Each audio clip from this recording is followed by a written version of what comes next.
In part one of my Sorrows of Young Werther analysis, I made the bold, and some would say foolish, suggestion to learn to love others without any expectation, to hold hope for a world that may swallow us whole.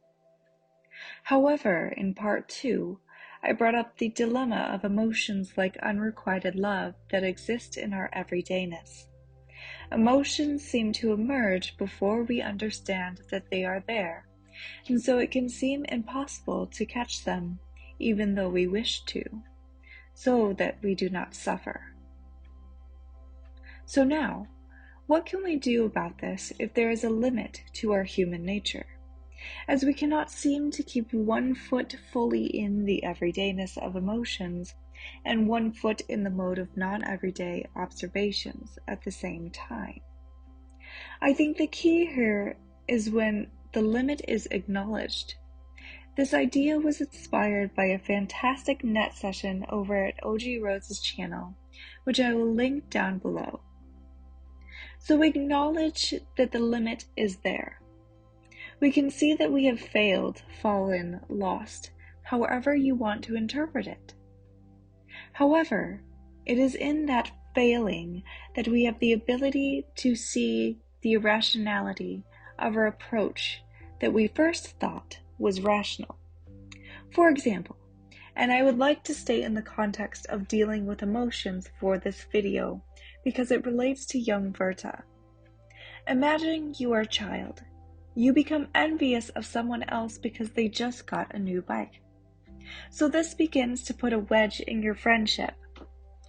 From this envy, you begin to bicker, and through this irrational bickering that you thought was rational at the time, you learn that, yes, your friend did get a new bike, but their parents are never around to bike with them, while your parents bike with you all the time. So while your bike may be older, you realize that your situation may be better than theirs. And by this realization, you were able to look back at the limitation of your envious behavior and change it ever so slightly. So that if a familiar situation happened again, you would be able to redirect your mind as you remembered that we all suffer in some capacity. Perhaps we may think it is rational to hold anger or envy or suffer through unrequited love, because these things exist within our everyday. Do these emotions that seem so natural to us drive us to make decisions we think are rational, only to find out that they were irrational decisions? But that limit we now see seems to pluck us out of the everydayness and throw us into non-everyday objective thinking in order to see the limit, and therefore redirect our course of action when we notice these emotions emerging again. Then we can ask ourselves, why am I feeling this way? What is causing me to act in such a manner?